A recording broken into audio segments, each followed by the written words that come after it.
નમસ્કાર, આપ જોઈ રહ્યા છો સ્પાર્ક ટુડે ન્યૂઝ. રામ સ્નેહી સંપ્રદાય શાહપુરા પીઠના દ્વિતીય આચાર્ય સ્વામી શ્રી દુલેરામજી મહારાજના નિર્વાણને 201 વર્ષ નિમિત્તે વિશાળ સંત સંમેલનનું પાદરા રામદ્વારા મંદિર ખાતે આયોજન કરવામાં આવ્યું. રામ સ્નેહી સંપ્રદાય શાહપુરા પીઠના દ્વિતીય આચાર્ય સ્વામી શ્રી દુલેરામજી મહારાજના નિર્માણને 201 વર્ષ 21 જૂનના રોજ થઈ રહ્યા હોય તેમજ વડોદરા રામદ્વારા મંદિરની સ્થાપનાના 231 વર્ષ થતા હોય તેના ઉપલક્ષમાં પાદરા રામદ્વારા મંદિર તથા વડોદરા રામદ્વારા મંદિરમાં વિશાળ સંત સંમેલનનું આયોજન કરવામાં આવ્યું.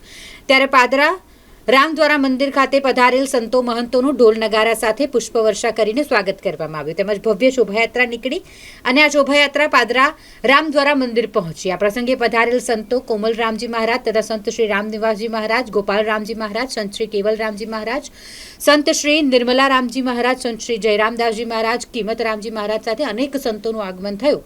પધારેલ સંતોનું રામસ્નેહી ભક્ત મંડળે દર્શન કર્યા અને તેમના આશીર્વાદ પણ મેળવ્યા.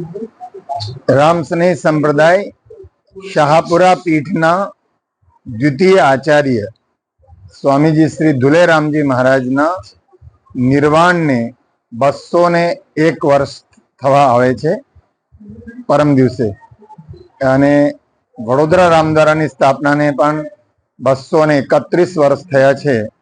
અને એ ઉપલક્ષમાં સ્વામી દુલેરામજી મહારાજની પરંપરાનું આ પાદરા રામદ્વારા, વડોદરા રામદ્વારા અને એ પ્રોગ્રામ માટે એક વિશાળ સંત સંમેલનનું આયોજન વડોદરામાં પણ કરવામાં આવ્યું છે.